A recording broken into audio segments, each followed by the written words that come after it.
দেবাদিদেব বিরাজমান, তুমি দেবগণের আধার স্বরূপা, দেবতাদের ও পিতৃলোকের পরম তৃপ্তিদায়ক স্বাহা সধা হব্য ও কব্যরূপে প্রকাশমানা।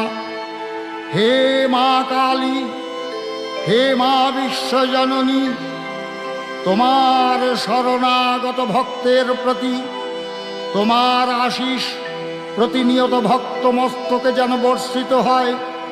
শুধু এইটুকু প্রার্থনা, ওই রাঙা চরণ যুগলে মাতৃপূজা সম্পূর্ণ হোক ভক্তের পুষ্পাঞ্জলি প্রদানে।